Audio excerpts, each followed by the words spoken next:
So we are less than 1 month away from the launch of the Nintendo Switch 2, and I mean, it's been an interesting ride thus far. Obviously, I have not agreed with everything that Nintendo has put out there in terms of different things and features and price points and stuff like that, but it's all kind of a subjective thing. Some people are fine with it, some people aren't fine with it, and I don't think there's really a right or wrong answer.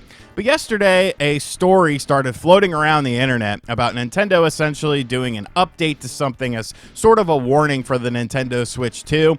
And people just absolutely lost their minds over this. And I don't honestly know why. Because if you actually sat down and thought about it, instead of just being a reactionary person, you would understand that this warning isn't exactly like new. This isn't new information. This isn't new stuff being brought to the table. But people are treating this as if this is the first time they have ever heard something like this. So what am I talking about? What is the warning? And why do I think that a lot of people are just stupid? Nah, that's what we're going to talk about in today's video. Hit subscribe if you are new. So Nintendo updates its user agreement to crack down on emulation. Offenders may find their Switch bricked. And oh boy, is everyone going crazy. So basically, this comes from Stephen Totillo, basically saying that the end user license agreement, the EULA for the Nintendo Switch, has been updated right before the Nintendo Switch 2, so obviously this is going to carry over. Basically, before it said you're not allowed to lease, rent, sublicense, publish, copy, modify, adapt, translate, reverse engineer, decompile, or disassemble all or any portion of Nintendo account services without Nintendo's written consent or else otherwise expressly permitted by applicable law. And now they've updated it to this whole big paragraph, basically talking about that if you are failing to comply with things like this, the Nintendo account may be rendered unusable in whole or part. So basically they're saying, hey, don't do anything that's unauthorized on the Switch and the Switch 2, or else we could brick your account. And then, man, people just freaked out about this. Well, who's to say what's authorized and what's not authorized? Why would Nintendo do this? They're going to brick your system for any reason they seem fit. And I mean, that is one way to potentially think about it if you want to think about the worst case scenario. But the language on this has definitely made a lot of people very interested in how this is going to be enforced and what is considered right and wrong, what is considered acceptable or unacceptable in Nintendo's terms. So now everyone's like, I can't believe that Nintendo is doing this, and they're saying that if you do something, if you mess around with your system, like that's going to be a problem. And they're acting like this is completely new. And that's where my problem lies. If you have an issue with that being a thing, okay. That's your prerogative. I don't think it's going to affect 99.9% of people. I don't think it's anything to be worried about. But if you are concerned about the terminology used in there, then, that's on you. But to act like this is something new, that's what I have a problem with. Because if you know anything about history, and if you know anything about Nintendo themselves, and I am not a Nintendo apologist. I am far from it. I will crucify them all that I want. I will say whatever I want about them because I am not a fanboy of Nintendo. I just enjoy some of their stuff and I enjoy talking about them. But let's take a little history lesson here, kiddies. Let's take a little stroll down memory lane, shall we? Because this is not the first time that Nintendo has said something like this. Let's take a look at the Wii U. The Wii U, this is from the official EULA. I always have to spell that out like I'm slow or something like that. But basically here, the Wii U console and accessories, the software and any services are constantly evolving. We may update or change your Wii U system in whole or in part without notice to you.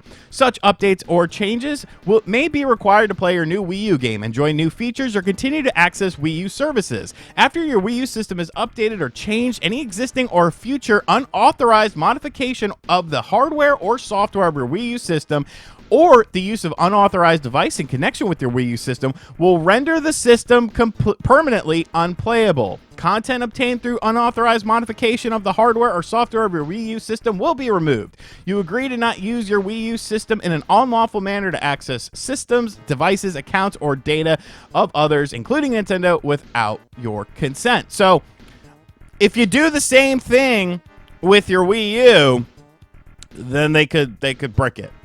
This has been in the freaking information since the Wii U was a thing. So now we're going back in time.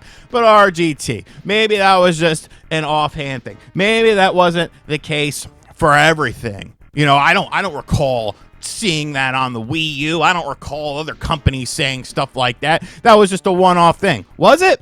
Let's go back in time. Here is the end user license agreement for the Nintendo 3DS.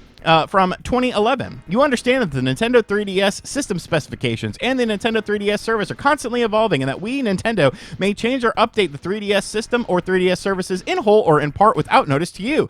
Does this sound familiar? Just replace 3DS with Wii U.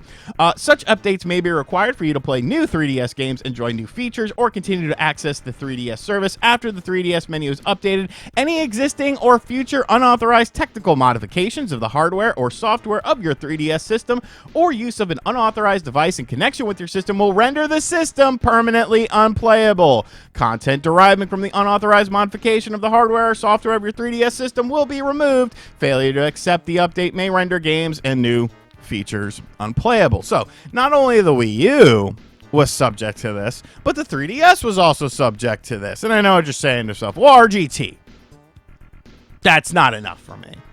That is not enough for me.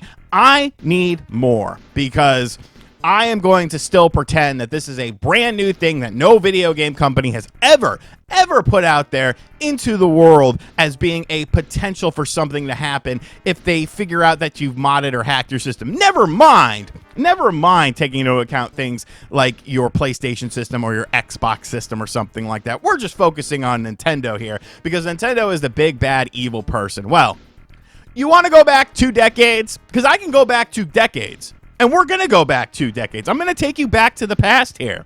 Unauthorized software services or devices for unlicensed accessories. Your Wii, Nintendo Wii console, and Wii Network service are not designed for use with unauthorized software, services, devices, or non-licensed accessories, and you may not use any of these with your Wii console or Wii Network service. Such use may be illegal, voids warranty into the breach of this agreement. Such use may also cause injury to you or others, or performance issues or damage to the Wii console or Wii Network service. We, and our licenses and distributors, are not responsible for damage. We may take steps to disable or delete any authorized software, services, or device installed on your Wii console, for example, by detecting and disabling them through the Wii Network service and or game software. If we detect unauthorized software, services, or devices, your access to the Wii Network service may be disabled, and or your Wii console or games may be unplayable. So we're going back 2 decades with this. So now I'm going to bring it back to my main point here. This is nothing.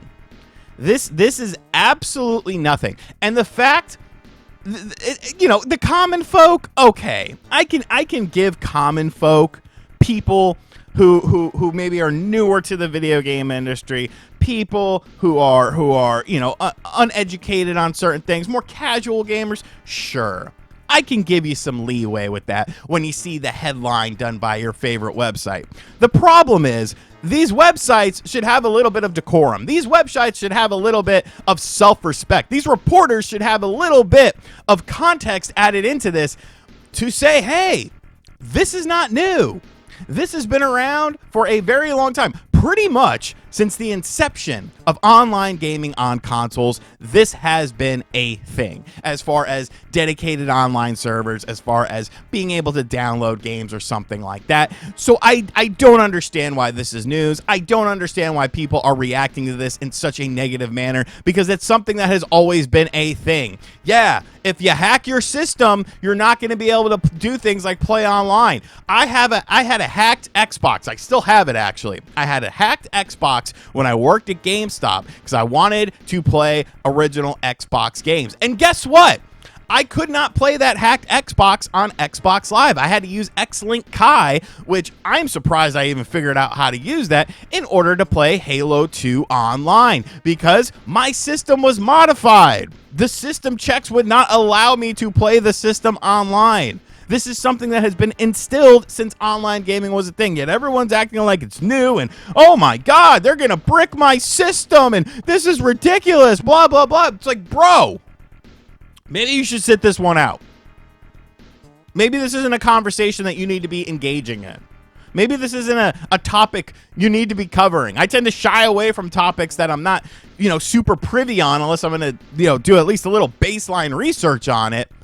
But people are just left and right, front and center, going crazy over this. And I'm like, bro, damn, there's a lot of people who don't know what the hell they're talking about in this sphere. And it's like, sheep's being led to the slaughter with this, because holy shit, man, the reaction to this story, and the fact that a lot of websites also, perpetrated this as well, and, put that out there. It's just like, man.